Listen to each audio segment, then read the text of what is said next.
So dear student, now we will see the electric field due to uniformly charged non-conducting solid sphere. This is a non-conducting solid sphere.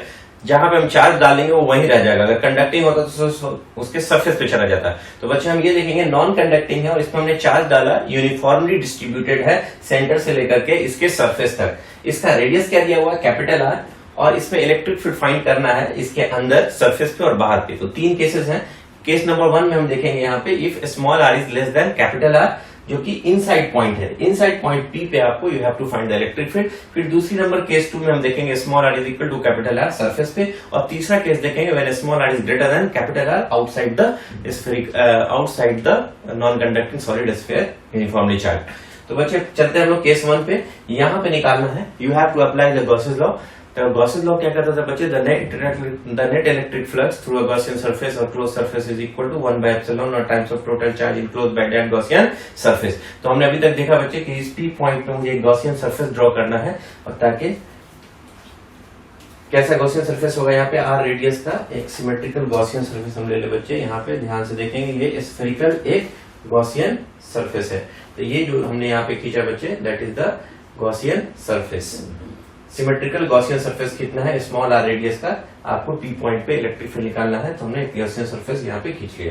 तो यहाँ पे देखेंगे इस Gaussian surface पे एक छोटा सा एरिया लें, तो यहाँ का जो एरिया वेक्टर होगा बच्चे वो किधर की तरफ होगा, स्मॉल सेक्शन लें, ds बाहर की तरफ होगा, और इसके अंदर जो चार्ज है, टोटल चार्ज जो स्फीयर पे है दैट इज कैपिटल क्यू, अंदर वाला जो चार्ज होगा inside the Gaussian surface let it be Q dash, हमने मान लिया। तो और यहाँ पे अंदर वाले चार्ज की वजह से जो इलेक्ट्रिक फील्ड होगा बच्चे वो बाहर की तरफ होगा, एंड दैट इलेक्ट्रिक फील्ड को हमने EIN का नाम दिया। And what is the angle between electric field and area vector, you will find here 0 degree. ds भी बाहर है और इलेक्ट्रिक फील्ड भी बाहर है, and you will say angle is 0 degree between the electric field and area vector.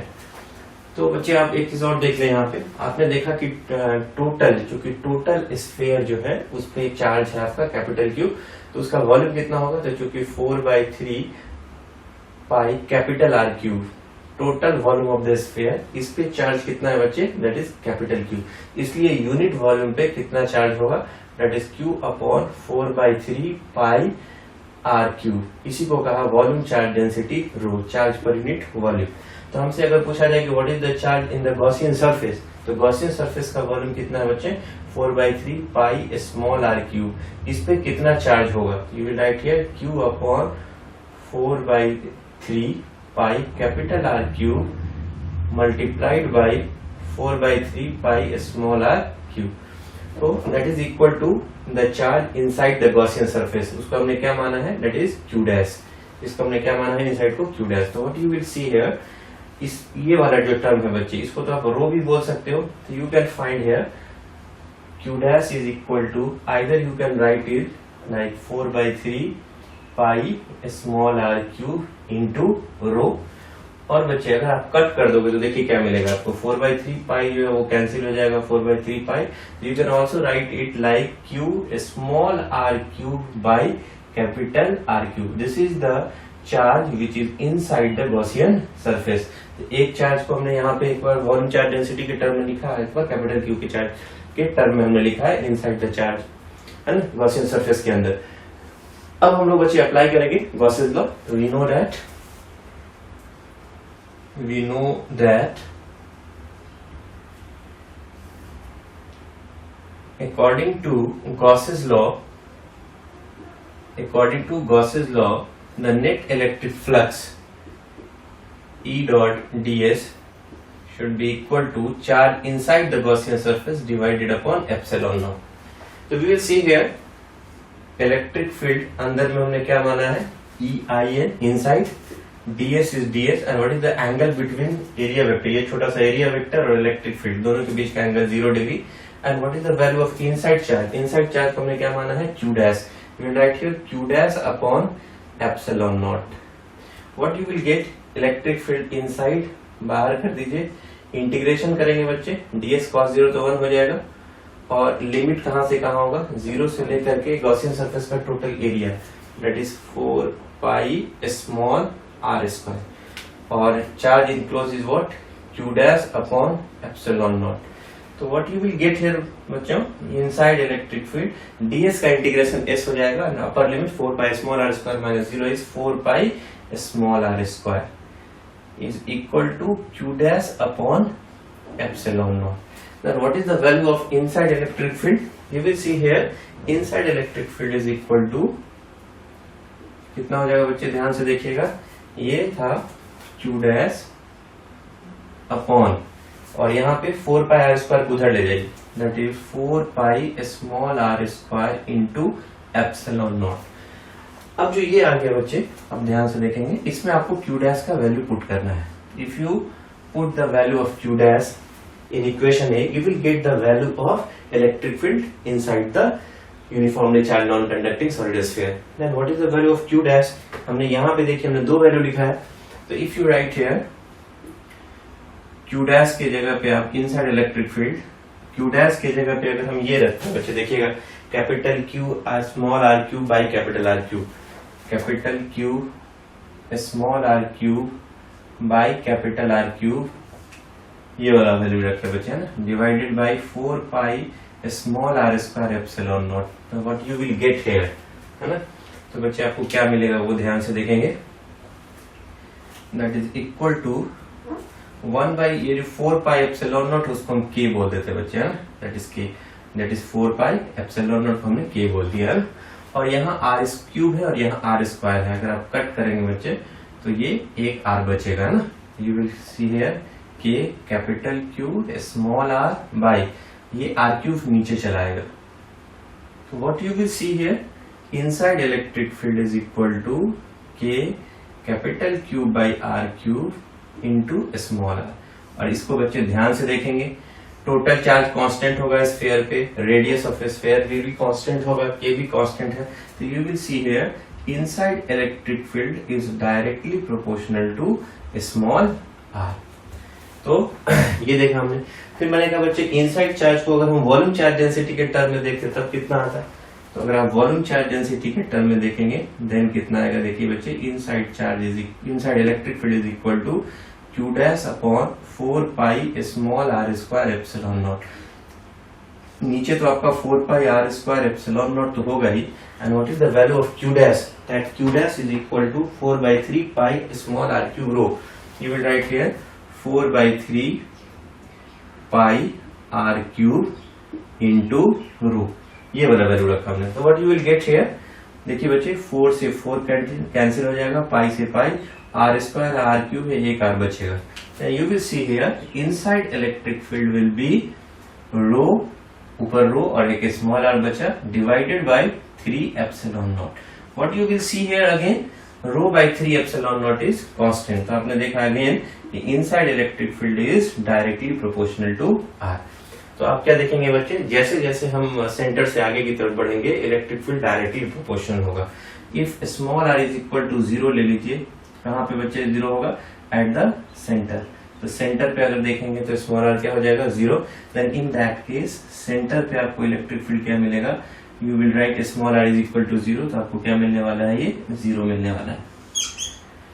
इसी तरह से बच्चे अगर आप सरफेस पे चले गए तब क्या मिलेगा, उस केस में भी आप देख सकते हैं कि अगर if small r is equal to capital R, मतलब आप अगर सरफेस पे चले गए तब आपको क्या मिलेगा बच्चे, उस केस में आप देखेंगे यहाँ E इनसाइड की जगह पे हम सरफेस लिख दिए बच्चे, और अब हो जाएगा ये K, यहाँ पे देखेंगे बच्चे है ना, ये वाली इक्वेशन से K capital Q upon R cube और स्मॉल r की जगह पे कैपिटल R लिखेंगे. Then after solving you will get here surface पे आपको क्या मिलने वाला है बच्चे, that is K Q upon capital R square. तो यहाँ से आप कह सकते हैं कि केस 2 भी निकल गया आपका, है ना, इजिली से. दिस इज द केस 2 जब आपको सरफेस पे निकालना हो. चलिए नाउ केस 2 में देखते हैं बच्चे, जब small r is equal to capital R हम सरफेस पे निकालने वाले हैं.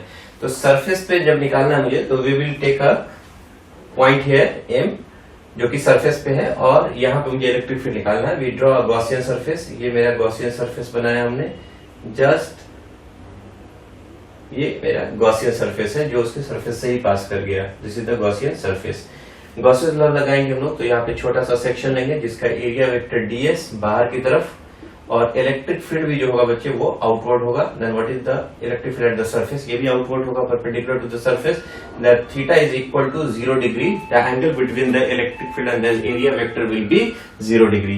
Then how we will apply the Gauss's law. तो बच्चे आप देखेंगे यहाँ पे according to Gauss's law, according to Gauss's law, the net electric flux, again हम लोग वही चीज यूज कर रहे हैं बच्चे, the net electric flux E dot ds should be equal to charge inside the Gaussian surface divided by epsilon naught. Then what you will see here, अगर Gaussian surface यहाँ ले ले तो अंदर का जो चार्ज होगा ये तो टोटल चार्ज को ढक लिया, that is equal to the capital Q। अगर आप गॉसियन सरफेस अगर सरफेस पे लेते हैं तो टोटल चार्ज आ गया स्फीयर का। Then you will write here electric field whole integration of electric field at the surface ds, दोनों के बीच का angle 0 degree, electric field and ds के बीच, देखिए बच्चे यहाँ पे है ना, इलेक्ट्रिक फील्ड एंड ds के बीच। And what is the charge enclosed by that surface is capital Q upon epsilon naught. तो E surface integration of ds cos 01 is equal to Q upon epsilon naught, और ये area of Gaussian surface क्या हो गया, small r is equal to capital R है, that is 4 pi capital R square. तो ds का integration करेंगे, what you will find here, ds का इंटीग्रेशन s होगा और capital R square minus 0 is 4 pi capital R square minus 0 is 4 pi R square is equal to Q upon epsilon naught. When we rearrange it, आप इसको उधर ले जाइए, then you will get here electric field at the surface is equal to what, that is Q upon 4 pi, यहाँ देखिए 4 pi उधर चला जाएगा, that is 4 pi epsilon not capital R square. तो आपने देखा this is the value of electric field at the surface of uniformly charge non conducting solid sphere. थोड़ा सा मैं आपको बैक में ले जाए तो सेकेंड जो अभी हमने बताया आपको मेथड, तो वो क्या था, बाय यूजिंग द केस 1 का जो फॉर्मूला आया था मुझे, वी नो दैट, हमने देखा था, वी नो दैट कहां से, फ्रॉम केस 1। केस 1 से मुझे एक फॉर्मूला मिला था, inside electric field is equal to what, that is K Q small r upon capital R Q, and when small r is equal to capital R, जैसा कि अगर आप सरफेस पे चले गए तो स्मॉल r का वैल्यू कैपिटल R हो जाएगा। तो बच्चे इस फॉर्मूला से भी देखेंगे आपको वही आंसर आएगा, you will put here inside electric field, अब स्मॉल r कैपिटल R के बराबर हो गया तो यहाँ पे सरफेस लिखेंगे is equal to K Q by capital R Q, small r की जगह पे कैपिटल R। तो आप ये कट करेंगे बच्चे तो आपको क्या मिलेगा, that is equal to K Q upon capital R square. तो आपने क्या देखा, electric field at the surface of uniformly charge non conducting solid sphere is also equal to K Q upon R square. तो हमने बच्चे अभी तक क्या देखा, inside it is directly proportional to the R, और ये स्मॉल r जैसे जैसे बढ़ेगा तो इलेक्ट्रिक फील्ड भी क्या होगा, बढ़ेगा, एंड मैक्सिमम जो होगा आपका कहाँ पे होता है बच्चे, सरफेस पे होता है। तो आप इसको नोट कीजिए, हमने अभी आपको इनसाइड बता दिया, सरफेस पे बता दिया, और मेरा तीसरा केस होगा outside the solid sphere, what is the value of electric field. चलिए next case is case number 3, if small r is greater than capital R, outside the sphere निकालना बच्चे। यहाँ पे एक एंड पॉइंट है, we have to find the electric field due to uniformly charge non conducting solid sphere. तो यहाँ पे Gauss's law apply करेंगे, we should take a Gaussian surface जो कि स्मॉल r रेडियस का। तो this is our Gaussian surface, this is our Gaussian surface जो कि पूरे के पूरे चार्ज को ढक लिया है ना, यहाँ से स्मॉल r रेडियस का। तो यहाँ पे गॉसेस लॉ लगाएंगे तो छोटा सा मुझे एरिया वेक्टर लेना होगा ds, और इस स्फीयर में जो चार्ज है वो कितना है, capital charge, capital Q charge दिया हुआ है यहाँ पे है ना।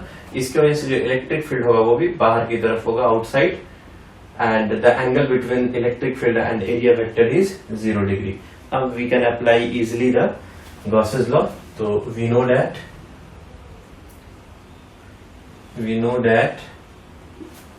according to Gauss's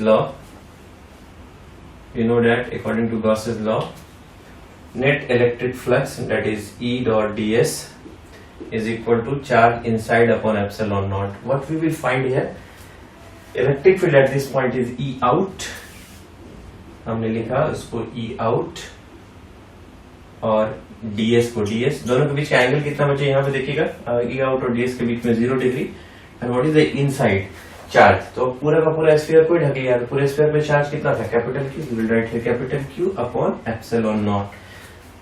E outside को बाहर कर दीजिए, गॉसियन सरफेस पे कहीं भी चले जाएगा, E आउटपुट का वैल्यू सेम होगा, बाहर कर दिया, ds का इंटीग्रेशन करेंगे, दैट इज Q अपॉन और is equal to Q upon epsilon naught. ds क्या होगा गॉसियन सरफेस का टोटल एरिया, तो 0 से लेकर के 4 pi small r square, what is the radius of Gaussian surface, that is small r। You will write here electric field outside कितना आ जाएगा बच्चे, और ds का integration s upper limit 4 pi small r square minus lower limit 0, you will get here 4 pi small r square and that is equal to q upon epsilon naught. So what you will get here, E outside is equal to q upon 4 pi epsilon naught into small r square, and 1 by 4 pi epsilon naught को बच्चे आप k ले सकते हो, then E outside is equal to what, that is equal to k q upon small r square. The interesting fact is what, E outside is inversely proportional to r square. तो आपने क्या देखा बच्चे, बाहर में जो होगा that is inversely proportional to r square. तो जैसे जैसे r का वैल्यू बढ़ेगा इलेक्ट्रिक फील्ड क्या होगा, घटेगा, है ना, बाहर में। तो हमने देखा अंदर में ये सेंटर पे 0 होता है, जैसे जैसे हम सेंटर से सरफेस पे जाएंगे डायरेक्टली प्रोपोर्शनल होगा, मैक्सिमम सरफेस पे होगा, और जैसे हम बाहर जाएंगे that is inversely proportional to r square, है ना, inversely proportional to r square. तो बच्चे आप इसको नोट कीजिए, फिर हम इसको समराइज करते हैं, we will see the variation of electric field with r। तो चलिए बच्चे अब ब्रीफ करते हैं हम लोग इसको। हमने अभी देखा electric field due to uniformly charge non conducting solid sphere, ये आपका uniformly charge non conducting solid sphere है, अभी मैंने आपको डिराइव करके दिखाया। यहाँ इसका रेडियस कैपिटल R है, and when small r is less than capital R inside electric field, case number 1 you will see here, if small r is less than capital R inside, then electric field we obtain inside is k capital Q small r upon capital R cube, or rho small r upon 3 epsilon naught, where rho is the volume charge density. You will see here kq upon r cube is constant, yeah, rho upon 3 epsilon naught is constant, then electric field is directly proportional to small r. As you go center से आप surface तक जाओगे, electric field जो होगा बढ़ेगा, directly proportional है। And if you take at center small r is equal to 0, then you will find the electric field at the center of the sphere will be 0। फिर आते हैं बच्चों small r is equal to capital R, जो case number 2 है, जो surface पे हम निकालते हैं बच्चे। स्मॉल r अगर कैपिटल R के बराबर हो जाए, then the electric field at the surface will be k capital Q upon capital R square. This is the maximum electric field. Center से सरफेस तक जैसे जैसे जाएंगे इलेक्ट्रिक फील्ड बढ़ेगा, और सरफेस पे मैक्सिमम इलेक्ट्रिक फील्ड होता है। फिर बच्चे आते हैं हम लोग केस नंबर 3 पे। केस नंबर 3 पे small r is greater than capital R, outside अगर निकालना, ये and point that is outside the uniformly charge non conducting solid sphere, यहाँ का इलेक्ट्रिक फील्ड कितना होगा, यू विल सी, हमने अभी डिराइव किया, outside is equal to k capital Q upon small r square, outside is inversely proportional to r square. तो बच्चे आपने क्या देखा कि when we plot a graph variation of electric field versus r, इस केस में तो हमने देखा कि सेंटर से लेके सरफेस तक electric field inside directly proportional and goes to the maximum value at the surface, that is kq upon r square. और जैसे ही हम आउटसाइड निकालते हैं, that is inversely proportional to r square, that will be decreases. तो आप surface से जैसे ही small r greater than capital R जाएंगे, इलेक्ट्रिक फील्ड क्या होगा बच्चे, आपका ये डिक्रीज करता है inversely proportional to r square. Hope आपको ये एप्लीकेशन सारे समझ में आए होंगे, आप इसको नोट कर लेंगे, और ये सारे जितने भी डेरिवेशन हमने कराए हैं, ये सारे फॉर्मूला को आपको टिप ऑफ टंग रखना है, खास करके अगर आप नीट की तैयारी कर रहे हैं तो आपको ये चीजें पता होनी चाहिए। और साथ में ये बोर्ड के लिए भी बहुत इंपॉर्टेंट है, जो बच्चे 12th का बोर्ड देने वाले हैं उनको ये डेरिवेशंस आता है, बोर्ड का बड़ा फेवरेट क्वेश्चन है, what is Gauss's law and what are the application of Gauss's law. इसमें से कोई 1-2 एप्लीकेशन आपसे पूछा जा सकता है। तो अब हम लोग नेक्स्ट कुछ एग्जांपल्स भी इस पे करेंगे, और आज का लेक्चर यहीं पे हम लोग खत्म करते हैं, and thank you very much. Hope आपको चीजें समझ में आ रही होगी। तो आप घर पे हैं अगर, तो आराम से इसको पढ़ें और अच्छे से रिवाइज करें, प्रॉब्लम्स को बनाएं। आपको विंटर्स का पैकेज मिला है, स्टडी पैकेज के क्वेश्चंस को बनाएंगे, और साथ में जितने भी डीपीपीज यहाँ तक हैं आपको उसको सॉल्व करना है। और डीपीपी में भी आपको बहुत कुछ सीखने को मिलेंगे, जो क्वेश्चंस आपसे पहले बनाएंगे बिना देखे हुए डीपीपी का सॉल्यूशन, जो नहीं बनेगा फिर एक बार ट्राई करेंगे, 1-2 बार 3 बार ट्राई करने के बाद ही आपको सॉल्यूशन पे जाना है। तो thank you very much. Nausi बच्चों, देखते हैं हम लोग example number 1। Two conducting plate A and B are parallel. A is given a charge plus Q1 and B is given a charge plus Q2. Find the charge distribution on all the 4 surfaces. Very important question बच्चे। तो आप देखेंगे ये दो plate है, metallic plate है, एक पे चार्ज Q1 दिया गया, दूसरे पे Q2 दिया गया। इसके चारों सरफेस पे बताना है यहाँ यहाँ यहाँ यहाँ क्या चार्ज का डिस्ट्रीब्यूशन होगा। तो बच्चे इस Q1 चार्ज जो आपने डाला इसके ऊपर, इसका कुछ ऊपर वाले पे हिस्से में होगा, कुछ नीचे वाले पार्ट्स में होगा। इसी तरह से जो Q2 चार्ज दे रहे हैं, इसका कुछ पोर्शन अंदर वाले सरफेस पे होगा, कुछ बाहर वाले सरफेस पे होगा। ये मुझे पता करना है बच्चे, है ना। तो अब देखते हैं कि कैसे निकालेंगे हम लोग। तो हम लोग सबसे पहले यहाँ पे एक मान लीजिए गॉसियन सरफेस ले लिया, है ना। This is the Gaussian surface हमने ले लिया। यहाँ पे ये हमने लिया एक गॉसियन सरफेस, और ध्यान से देखेंगे बच्चे, है ना। यहाँ पे जो अंदर में जो इलेक्ट्रिक फील्ड होगा, कंडक्टिंग प्लेट है, तो अंदर में इलेक्ट्रिक फील्ड क्या होगा, 0। यहाँ भी अंदर में इलेक्ट्रिक फील्ड क्या होगा, 0। और अगर गॉसियन सरफेस में अगर गॉसेस न लगाए तो नेट इलेक्ट्रिक फ्लक्स जो होगा E.ds should be equal to charge inside the Gaussian surface divided by epsilon naught. तो ये जो गॉसियन सरफेस के अंदर अगर आप इलेक्ट्रिक फ्लक्स निकालने जा रहे हैं, तो आप देख रहे हैं कि इलेक्ट्रिक फील्ड जो होगा वो क्या होगा, यहाँ पे इलेक्ट्रिक फील्ड जो है इनसाइड द मेटालिक प्लेट 0 है। इसका मतलब इस गॉसियन सरफेस के अंदर आपको चार्ज का ऐसा डिस्ट्रीब्यूशन करना है कि नेट चार्ज क्या हो जाए, 0। तो लेट अस कंसीडर कि इस पोर्शन पे अगर चार्ज Q1 है B के अंदर वाले पे, तो A के अंदर वाले पे कितना होगा, -Q1, सो दैट कि नेट चार्ज इनसाइड क्या हो जाए, 0 हो जाए। तो बच्चे अगर Q2 का एक थोड़ा सा पोर्शन Q1 अंदर चला गया, तो बाहर वाले में क्या बचेगा। तो अब कैसे Q2 का कुछ पोर्शन Q1 अंदर चला गया, देन इसके B के बाहरी सरफेस पे हो जाएगा Q2 माइनस Q1। इसी तरह से बच्चे यहां देखेंगे इस कैपिटल Q1 चार्ज का स्मॉल Q1 अगर नीचे है, तो ऊपर वाले में क्या हो जाएगा, that is Q1 plus capital Q1 plus small Q1। अब इन दोनों को जोड़िए, capital Q1 plus small Q1 minus Q1, ये कैंसिल, फिर से नेट चार्ज Q1 हो जाएगा। यहाँ भी अगर आप इसको जोड़ेंगे तो ये माइनस प्लस कैंसिल, ये प्लस में माइनस कैंसिल होकर नेट चार्ज कितना हो जाएगा, Q2। अब आइए इसके अंदर हमने जो एक पॉइंट लिया P मेटल के अंदर, यहाँ पे नेट इलेक्ट्रिक फील्ड क्या होगा, 0, क्योंकि मेटालिक प्लेट के अंदर है। तो आप क्या देखेंगे, इस चार्ज की वजह से Q1 capital Q1 plus small Q1 की वजह से जो इलेक्ट्रिक फील्ड होगा वो नीचे की तरफ होगा, है ना। माइनस Q1 की वजह से, अगर ये माइनस Q1 चार्ज है तो इसके वजह से जो इलेक्ट्रिक फील्ड होगा वो भी नीचे की तरफ होगा। तो आप देख रहे हैं इन दोनों चार्ज की वजह से इलेक्ट्रिक फील्ड का डायरेक्शन नीचे की तरफ होगा, और इस चार्ज की वजह से इलेक्ट्रिक फील्ड, ये पॉजिटिव है, इस चार्ज की वजह से इलेक्ट्रिक फील्ड इस P पॉइंट पे ऊपर की तरफ होगा, और इस चार्ज की वजह से Q2 माइनस Q1 की वजह से जो इलेक्ट्रिक फील्ड होगा ये भी किधर होगा, ऊपर की तरफ, क्योंकि पॉजिटिव चार्ज है ऊपर की तरफ। और P पॉइंट पे नेट इलेक्ट्रिक फील्ड क्या होगा, 0 मेटल के अंदर।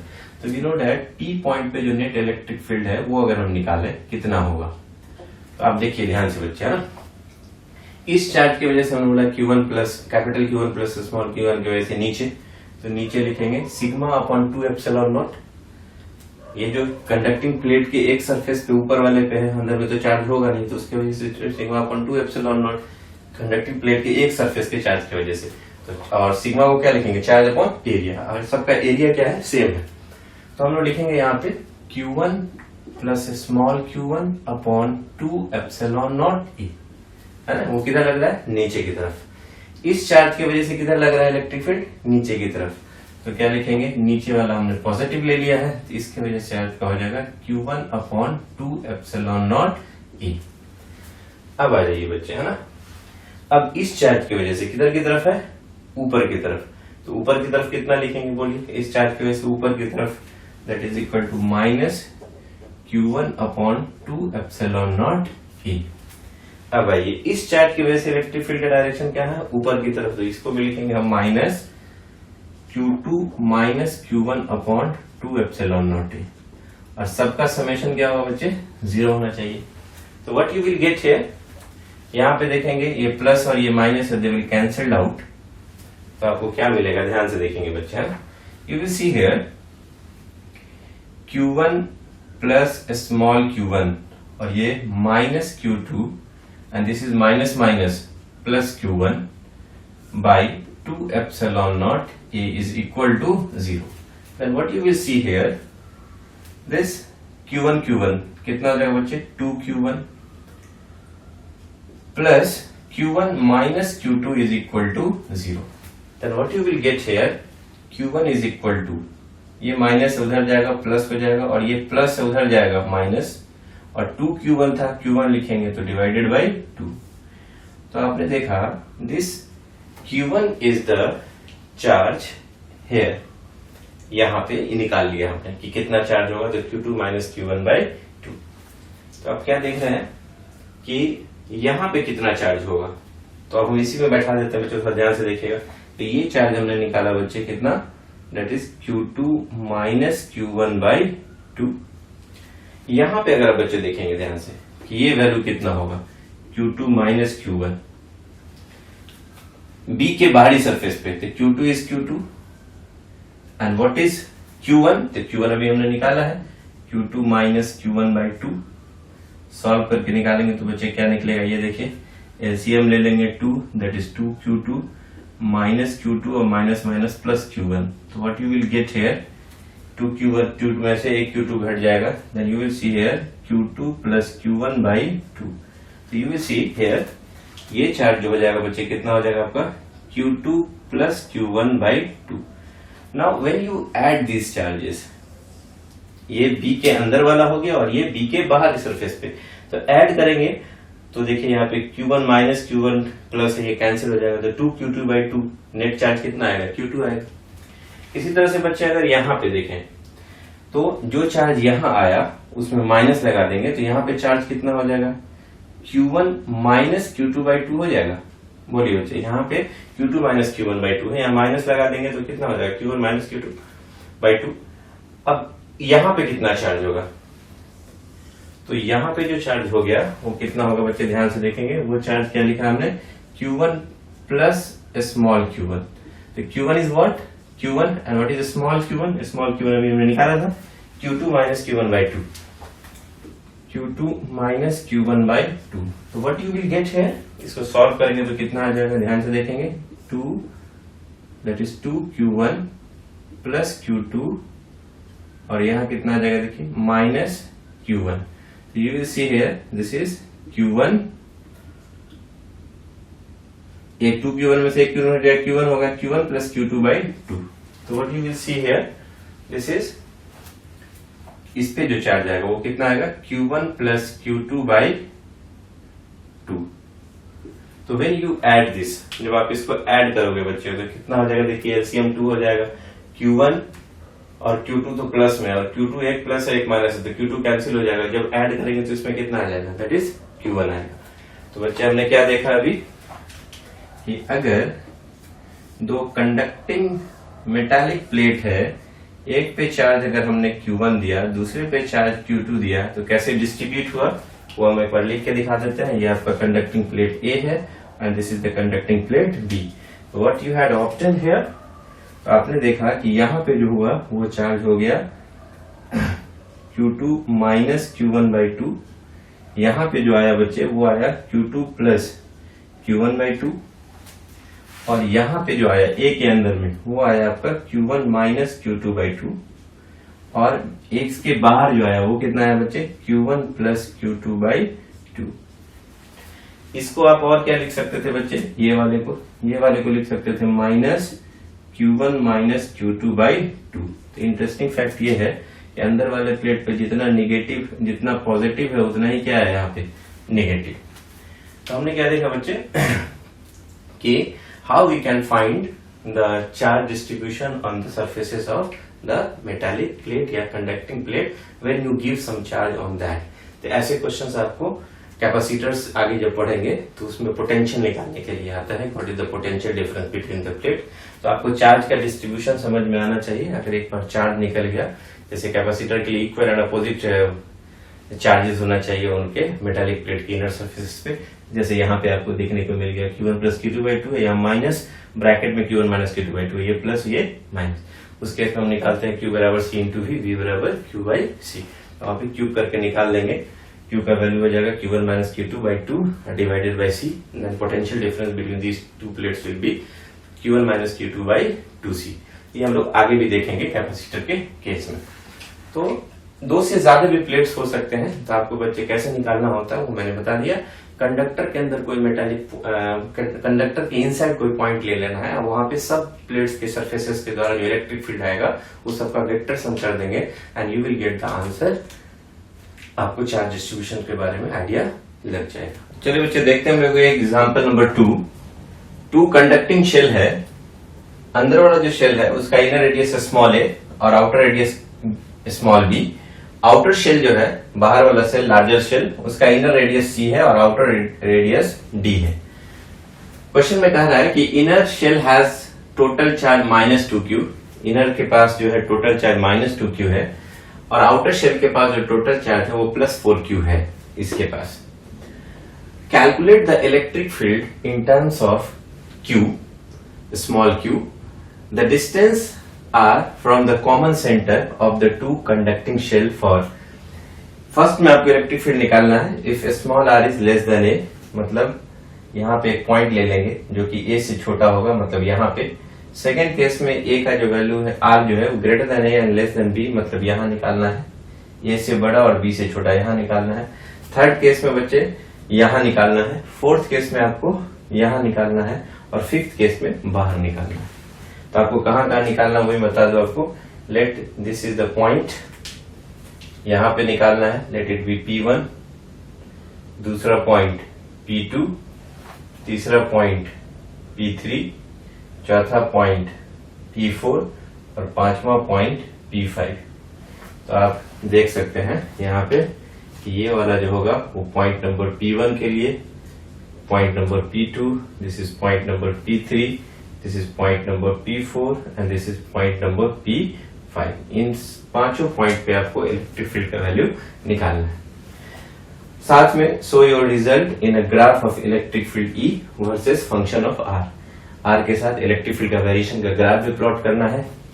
और बी पोर्शन में है what is the charge distribution on all the 4 surfaces, मतलब टोटल चार्ज यहाँ पे यहाँ पे यहाँ पे यहाँ पे कितना होगा वो भी आपको बताना है।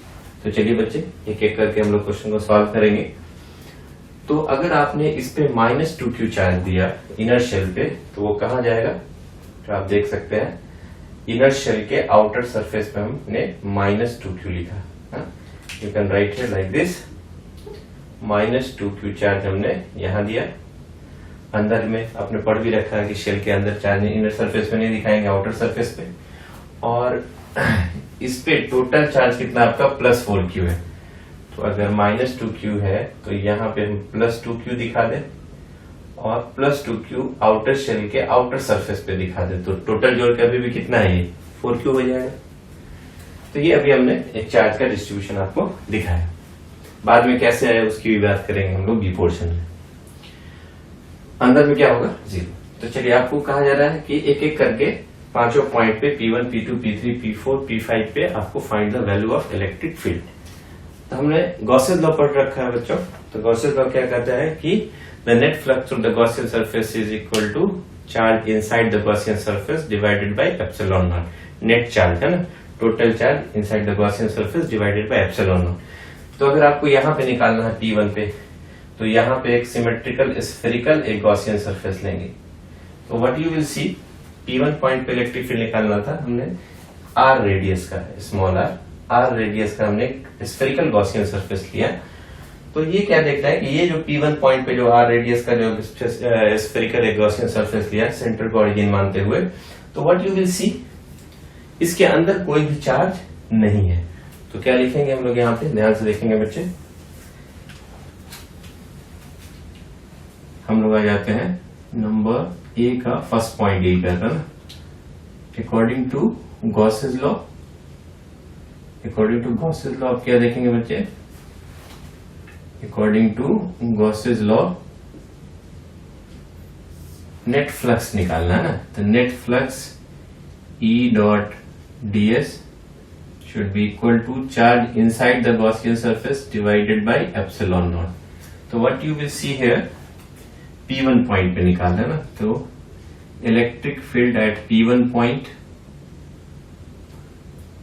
Dot ds and what is the charge inside this Gaussian surface? तो this Gaussian surface के अंदर तो कोई चार्ज नहीं है, you write here 0 upon epsilon naught. In that case you will find EP1, ds को उधर ले जाइएगा तो कोई फर्क नहीं पड़ेगा, 0 by something is 0 और इसको ले जाइएगा डिवाइडेड बाई ds, आपको क्या मिलेगा 0। तो आपको P1 पॉइंट अंदर वाले पॉइंट पे क्या मिलेगा, if small r is less than a then the electric field at this point is 0। Now number 2, if small r a से बड़ा हो और b से छोटा हो, ये वाले केस में क्या था, फर्स्ट वाले में आपका small r is, this small r is less than a। तो what you will see here, तो आपको गॉसियन सरफेस पर P2 पॉइंट पे लेना है, तो यहां पे गॉसियन सरफेस ले लीजिए। अगेन आपको ये जो पॉइंट आया वो कहाँ आया बच्चे, मेटल सरफेस के अंदर आया, और आपने पढ़ रखा प्रॉपर्टीज के अंदर भी कि electric field inside the metallic surface inside the metal is 0। तो what you will get here, again आपको जो या हम डायरेक्टली देखते हैं कि P2 पॉइंट पे जो इलेक्ट्रिक फील्ड मिलेगा वो क्या मिलेगा 0, क्योंकि कहाँ है, this point is inside the conductor. तो कंडक्टर के अंदर है बच्चे, कंडक्टर के अंदर इलेक्ट्रिक फील्ड क्या होता है, तो 0 होता है। जल्दी जल्दी में नीट का क्वेश्चन सॉल्व करना, थोड़ा फास्ट लेना पड़ेगा, है ना। अब आइए थर्ड पॉइंट पे, यहाँ पे निकालना है थर्ड पॉइंट पे, you will write here third point कहाँ है, P3, दैट इज R जो है B से बड़ा है और C से छोटा है, यू विल राइट दिस। तो यहाँ पे आप एक गॉसियन सरफेस लेंगे थर्ड पॉइंट पे, व्हाट यू विल गेट, क्या मिलेगा बच्चे बताइए। तो गॉसेस और लगाएंगे यहाँ पे, net electric flux, we will write here according to Gauss's law, the net electric flux, ये थर्ड पॉइंट का है ना, ईपी थर्ड पॉइंट है ना, P3 पॉइंट है। ds एरिया कितना हो जाएगा, तो नेट ds ds ही लिख देते हैं, E डॉट ds, फिर बाद में हम निकालेंगे charge inside upon epsilon naught. तो what is the charge inside this Gaussian surface is -2q, है ना। तो हम लिख दिए यहाँ पे EP3, एरिया कितना हो जाएगा, पूरा ds का इंटीग्रेशन करेंगे 4 पाई स्मॉल r स्क्वायर, ये r रेडियस है यहाँ से यहाँ, है ना। तो 4 pi r square and that is -2q by epsilon naught. Then what you will get, electric field at the point number third is equal to -2q by 4 pi epsilon naught r square. ध्यान से देखेंगे बच्चे, है ना। चाहेंगे तो 2 cancel भी कर दें, तो अगर आप कैंसिल करेंगे तो what you will get here, that is -q by 2 4 2 to the 4, that is 2 pi epsilon naught r square. This is the electric field at point number 3rd. इसी तरह से बच्चे जाएंगे जब आप फोर्थ पॉइंट पे, है, तो फोर्थ पॉइंट पे what you will gate, fourth point पे if r is greater than c and less than d, जो आपका पॉइंट नंबर क्या है P4। So what you will get here, again this point is inside the conductor, electric field क्या हो जाएगा 0, तो then EP4 is equal to 0, क्यों हमने लिख दिया inside conductor या conducting shell, है ना, तो इलेक्ट्रिक फील्ड 0। आइए पॉइंट नंबर 5 पे, अगर आप बाहर आ गए तो गॉसियन सरफेस इस पर आपका ये हो जाएगा, this is the Gaussian surface,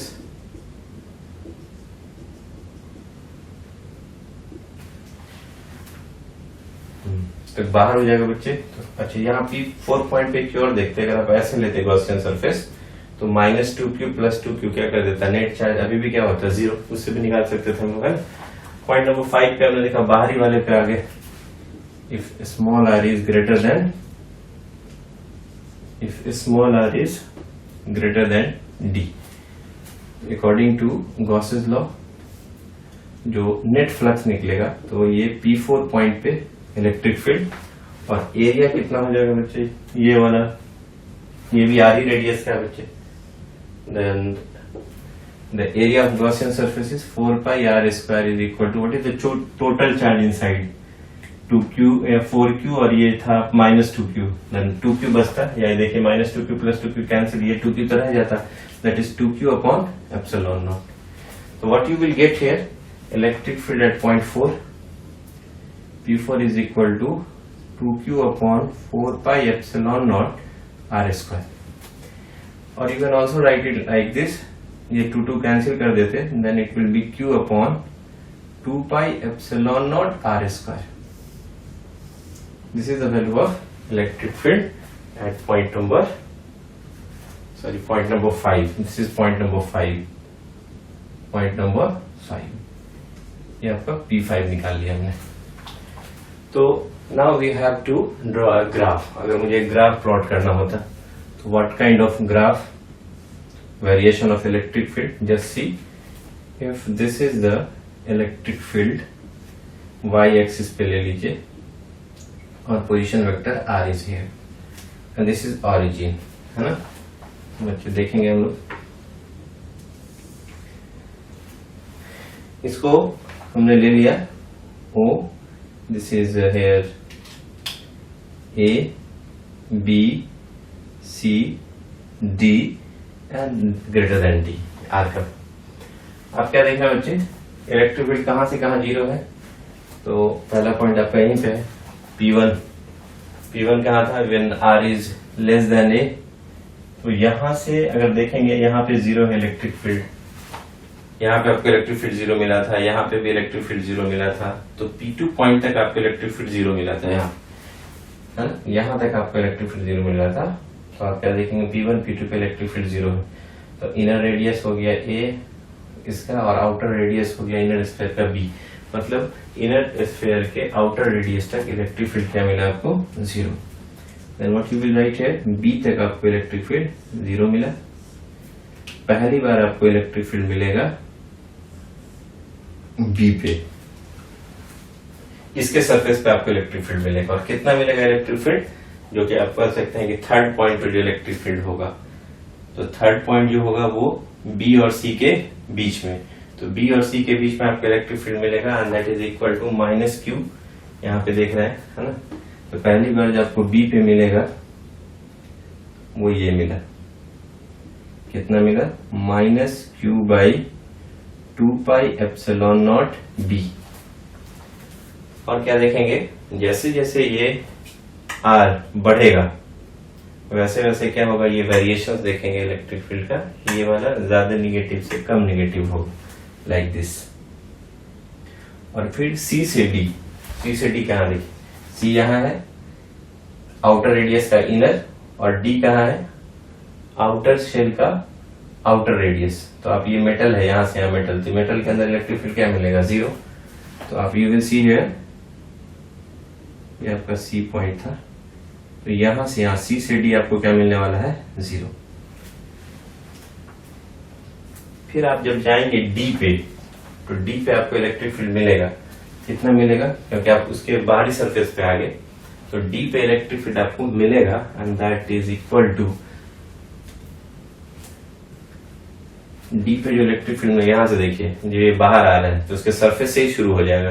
तो यहाँ पे R का वैल्यू जब D लेंगे, यहाँ पे जितना नीचे लिए थे उतना ही प्लस कर लीजिए, तो यहाँ पे आपको इलेक्ट्रिक फील्ड मिलेगा, कितना मिलेगा, +q/2 पाई एप्सिलॉन नॉट, ये आपका सॉरी बी स्क्वायर था, यहाँ कितना हो जाएगा, डी स्क्वायर. और फिर जैसे ही यहाँ पे r का वैल्यू d से बढ़ेंगे आप, फिर इनवर्सली प्रोपोर्शनल ये घटना शुरू होगा. तो फिर से आपको हम बता दें, A से यहाँ ओरिजिन से B तक, सेंटर से लेके इनर शेल के बाहरी सरफेस तक, जस्ट इलेक्ट्रिक फील्ड क्या मिला आपको, जीरो. बाहरी सरफेस पे मिला आपको एक बैक कितना, -q/2 pi epsilon naught B square. B से C के बीच जो आपको इलेक्ट्रिक फील्ड मिला, that is equal to what, -q/2 pi epsilon naught r square. C से D तक क्या मिला आपको इलेक्ट्रिक फील्ड, जीरो मिला. और यहाँ D के बाद इलेक्ट्रिक फील्ड आपको कितना मिला बच्चे, इलेक्ट्रिक फील्ड आपको यहाँ मिला q by 2 pi epsilon naught r square. आपने देखा यहाँ पे इलेक्ट्रिक फील्ड क्या मिला आपको, 0 यहां से यहां तक। यहां आपको इलेक्ट्रिक फील्ड मिला ये वाला बी से सी के बीच, और ये बी पे मिला, और ये इसी तरह से अगर आप देखेंगे सी पे कितना होगा, तो सी पॉइंट पे अगर आ जाए इलेक्ट्रिक फील्ड, आपको सी पे भी दिखा दे, then you will see here what is the value of electric field at point C. C is here, यहाँ पे जो आपका इलेक्ट्रिक फील्ड होगा वो आपका हो जाएगा कितना, minus Q by 2 pi epsilon naught C square. C से डी में आपको 0 मिलेगा, और डी के बाद तो सी से डी आपको इलेक्ट्रिक फील्ड क्या मिलेगा, यहां से यहां 0 मिलेगा, और डी के बाद जो इलेक्ट्रिक फील्ड होगा that is inversely proportional to r square, that is q upon 2 pi epsilon naught r square. तो बच्चे हमने क्या देखा कि एक 2 कंसेंट्रिक स्फेरिकल शेल लिया, दोनों पे चार्ज दिया, एक पे माइनस क्यू दूसरे पे प्लस क्यू, और उसके वजह से हमने डिफरेंट पॉइंट पे क्या निकाला, इलेक्ट्रिक फील्ड निकाला, और उसका वेरिएशन देखा इलेक्ट्रिक फील्ड का कि how electric field varies with position vector r. इसको नोट कीजिए, then we will solve B part of this question. चलिए बच्चे नेक्स्ट देखते हैं बी पार्ट क्या कहता है, what is the charge distribution on all the 4 surfaces. तो 1 आप देखें यहाँ पे बच्चे ध्यान से, 1 2 3 एंड 4 ये चारों सर्फेसेस पे चार्ज का वैल्यू क्या होगा। तो चलिए बच्चे एक एक करके देखते हैं कि इनर शेल जो स्मॉलर शेल है उसके अंदर चार्ज कितना होगा 1 पॉइंट पे। तो चूंकि अब यहाँ पे हमने गॉसियन सरफेस खींच के रखा है ना, this is the Gaussian surface, और चूंकि ये Gaussian surface which is inside the shell, conducting shell, तो यहाँ पे जो इलेक्ट्रिक फील्ड होगा वो 0 होगा। इसका मतलब ये हो गया कि इस गॉसियन सरफेस के थ्रू जो नेट फ्लक्स होगा वो क्या होगा, 0 होगा। तो अगर नेट फ्लक्स बच्चे अगर 0 हो गया through this Gaussian surface, then the charge enclosed by Gaussian surface inside the charge enclosed by the Gaussian surface will be also 0। तो अगर इस मेटालिक शेल के अंदर इलेक्ट्रिक फील्ड 0 है तो इस गॉसियन सरफेस के अंदर इलेक्ट्रिक फ्लक्स 0 होगा। इट मींस इस गॉसियन सरफेस के अंदर चार्ज 0 होगा। इस मींस अंदर वाला जो है जो चार्ज वो क्या मिलेगा आपको, 0 मिलेगा। स्मॉलर सेल के जो इनर जो रेडियस में जो होगा that is the equal to 0। वही चीज हमने यहाँ पे लिख भी दिया बच्चे, आपको नोट करने में आसानी होगा। The charge on the inner surface of a small shell is 0, so that charge inside the Gaussian surface passing through the material of the shell becomes 0। तो बच्चे आपने देखा इसके लिए यहाँ पे अंदर वाले पे 0 होगा। अब आइए बच्चे हम लोग आते हैं सेकंड वाले की, यहाँ पे इलेक्ट्रिक फील्ड कितना होगा, सॉरी नेट चार्ज कितना होगा इनर शेल के आउटर सरफेस पे। तो बच्चे आपने इस पे टोटल चार्ज कितना दिया था क्वेश्चन में, इनर शेल पे आपने दिया था चार्ज -2q, तो अंदर वाले पे चार्ज तो 0 हो गया सरफेस पे, तो पूरा का पूरा चार्ज कहाँ चला जाएगा, outer surface of the inner shell. तो हमने एक चीज लिखा है, since no charge inside the material of conductor, conductor के अंदर कोई भी चार्ज नहीं होगा, तो total excess charge of this shell remains on the outer surface and hence this is -2q। फिर आइए बच्चों हम लोग चलते हैं हम लोग ये वाले पे, लार्ज शेल के इनर सरफेस पे कितना हो। तो यहाँ पे हमने एक दूसरा गॉसियन सरफेस खींचा, देखिए बड़ा वाला ग्रीन वाला देख रहा है गॉसियन सरफेस, और ये जो गॉसियन सरफेस है which is also passing through the conducting shell, तो यहाँ पे जो इलेक्ट्रिक फील्ड होगा वो क्या होगा, 0। तो इस गॉसियन सरफेस के थ्रू जो नेट फ्लक्स होगा वो भी क्या होगा बच्चे, 0 होगा। इसका मतलब नेट चार्ज जो होगा इसके थ्रू क्या होना चाहिए, वो 0 होना चाहिए। तो अगर इनर वाले पे -2q चार्ज है तो यहाँ पे कितना चार्ज ले लें कि इस गॉसियन सरफेस के थ्रू नेट चार्ज 0 हो जाए, तो -q में तो यहाँ क्या रहना पड़ेगा, +2q। तो आपने क्या देखा यहाँ पे, the charge on the inner surface of larger shell will be +2q, कितना होगा, +2q, so that the total charge inside the Gaussian surface passing through the material becomes 0। That is also that। Now the next is, what is the net charge, total charge on the outer surface of the larger shell। तो larger shell पे बच्चे आपने charge कितना दिया था, 4q, तो 4q दिया था जिसमें से 2q अंदर चला गया, तो यहाँ कितना बचेगा, 4q - 2q बराबर 2q। तो वही चीज हमने यहाँ पे लिख दिया बच्चे, ध्यान से देखिएगा, since the total charge on the larger shell is 4q, so the charge on the outer surface will be कितना होगा, 4q में से 2q घटा दीजिए, कितना हो जाएगा बच्चे, 2q। तो आप देख सकते हैं बच्चे लोग कैसे how we find the net charge on the spherical concentrate shell. तो आपने इलेक्ट्रिक फील्ड और इलेक्ट्रिक फ्लक्स के हेल्प से हमने चार्ज का डिस्ट्रीब्यूशन भी कर लिया कि शेल पे कैसे कैसे हम चार्ज को डिस्ट्रीब्यूट करेंगे। चलिए बच्चों चलते हैं हम लोग नेक्स्ट एग्जांपल पे। Example number 3। 3 infinitely long metallic charge sheet are placed as shown in the figure. You have to find the electric field at a point P. What is the electric field at point P is वो निकालना है। यहाँ देखना बच्चे, ये origin है और उससे ये वाला प्लेट -a, ये वाला प्लेट z बराबर +a और ये z एक्सिस में 3a पे रखा हुआ है। इस पे चार्ज है -σ, इस पे है -2σ एंड इस पे है +σ। पूछेगा what is the value of electric field. तो बच्चे ध्यान से देखेंगे, इस प्लेट की वजह से जो इलेक्ट्रिक फील्ड होगा पॉजिटिव है, आउटवर्ड इधर की तरफ होगा। नीचे वाला जो प्लेट है वो नेगेटिव सरफेस चार्ज डेंसिटी है, वो अपनी तरफ खींचेगा। पॉइंट पे अगर कोई यूनिट पॉजिटिव चार्ज रखेंगे तो इस पर फोर्स इधर लाएगा अपनी तरफ, जिधर फोर्स होगा उधर इलेक्ट्रिक फील्ड की डायरेक्शन। तो ये वाला जो शीट होगा वो नीचे की तरफ, ये वाला शीट पे भी नेगेटिव चार्ज है, यहाँ पे जो इलेक्ट्रिक फील्ड होगा वो भी किधर होगा, नीचे की तरफ। तो आप क्या देख रहे हैं कि तीनों प्लेट की वजह से जो इलेक्ट्रिक फील्ड होगा वो नीचे की तरफ, ऊपर z है तो नीचे किधर होगा -z axis, and you know -z axis is k cap. तो हम तीनों इलेक्ट्रिक फील्ड निकाल करके उसका एडिशन कर दें, then we will get the net electric field at this point P. Then we can write it, the electric field at point P will be, देखिए कितना बच्चे, इसके वजह से जो होगा नीचे की तरफ हम लोग जानते हैं प्लेन शीट की वजह से σ/2ε0 नीचे की तरफ है, देखिए दैट इज -k कैप। इसकी वजह से देखेंगे तो इसकी वजह से नीचे की तरफ तो वो भी हो जाएगा आपका, लेकिन सिग्मा इसमें 2 टाइम्स है, 2σ/2ε0, ये भी नीचे की तरफ डायरेक्टेड है, दैट इज ये भी हो जाएगा आपका -k कैप। और तीसरा इसके वजह से अगर देखेंगे आप तो वो भी नीचे की तरफ है, the charge density is what, sigma, you will write here σ/2ε0, ये भी नीचे की तरफ, that is -k cap. What you will see that इस प्लेट से इसकी दूरी, इस प्लेट से इसकी दूरी, इस प्लेट से इसकी दूरी अलग अलग भी है। तो आप जानते हैं कि प्लेन शीट की वजह से जो इलेक्ट्रिक फील्ड होता है वो इंडिपेंडेंट ऑफ पोजीशन वेक्टर, इसलिए हमने सबका पोजीशन वेक्टर से इंडिपेंडेंट होता है, that depends on sigma, and sigma पे डिपेंड करेगा, एप्सिलॉन तो कांस्टेंट है। Then what will the net electric field at this point P will be, सबका एलसीएम अगर ले लेंगे बच्चे ध्यान से देखेंगे, 2ε0, here it is sigma, here it is 2σ and here sigma, and सब जो है यहाँ देखेंगे -k कैप। तो what you will see here that electric field at this point P will be, this is 4σ/2ε0 -k cap.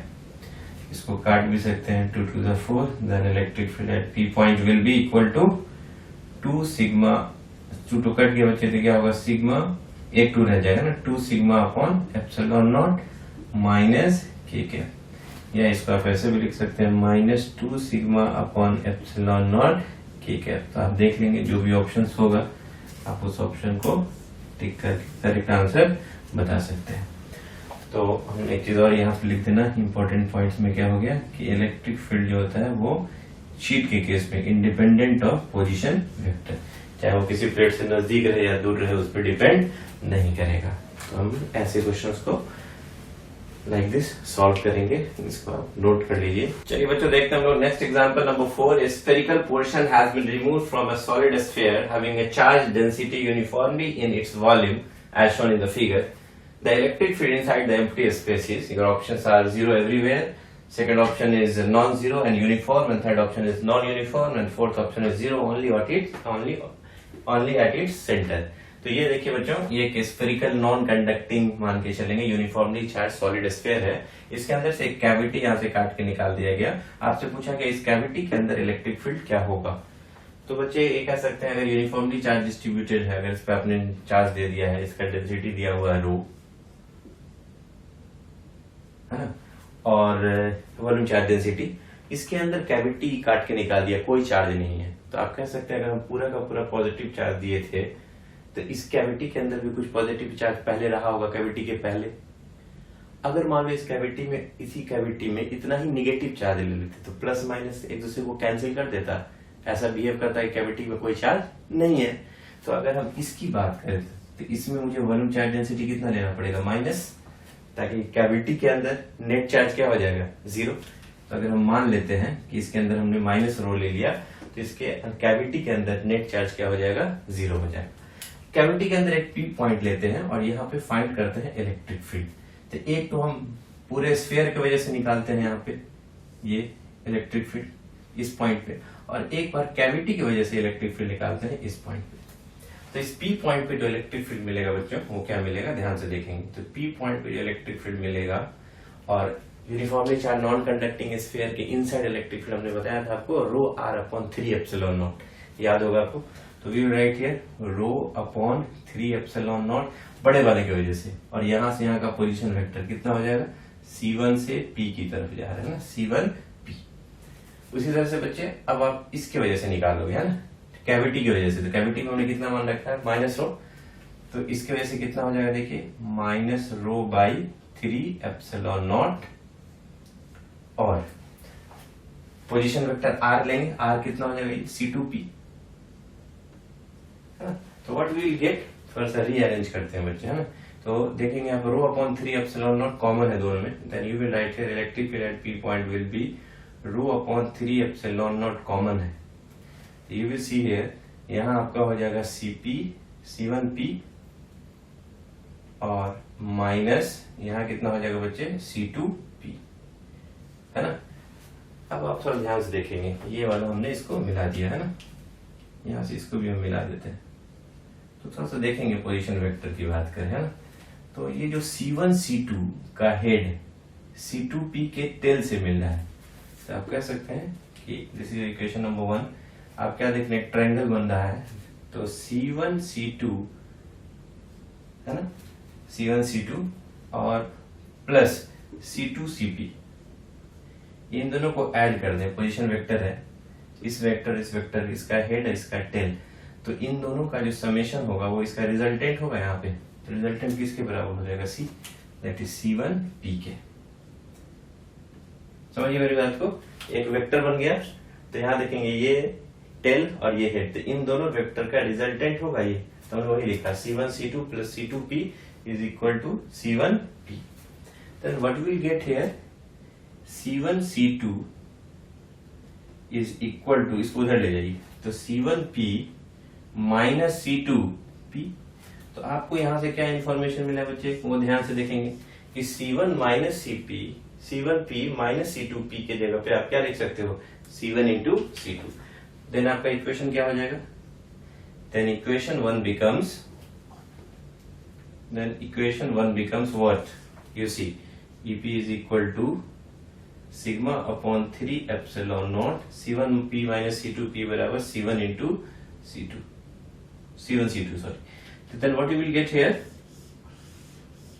कि electric field at the point P will be equal to sigma upon 3 epsilon naught which is constant, और C1 C2 का जो है इसका sphere का centre और cavity का centre तो कांस्टेंट रहेगा। तो what you will get here, this is जो इलेक्ट्रिक फील्ड मिलेगा कैविटी के अंदर किसी भी पॉइंट के अंदर चले जाइए, तो ये C1 C2 जो है वो कांस्टेंट है, रो अपॉन 3 एप्सिलॉन कांस्टेंट है। यू विल सी कि कहीं भी इस कैविटी के अंदर आप चले जाइए किसी भी पॉइंट पे, इलेक्ट्रिक फील्ड क्या होगा, यूनिफॉर्म होगा एंड नॉन जीरो होगा। कितना वैल्यू होगा, you can find it, sigma upon 3 epsilon not C1 C2 जो यहाँ का पोजीशन वेक्टर है उसके बराबर होगा। Then which option is correct, you can see option number 2 is the correct answer for this example. आप इसको नोट कर लीजिए।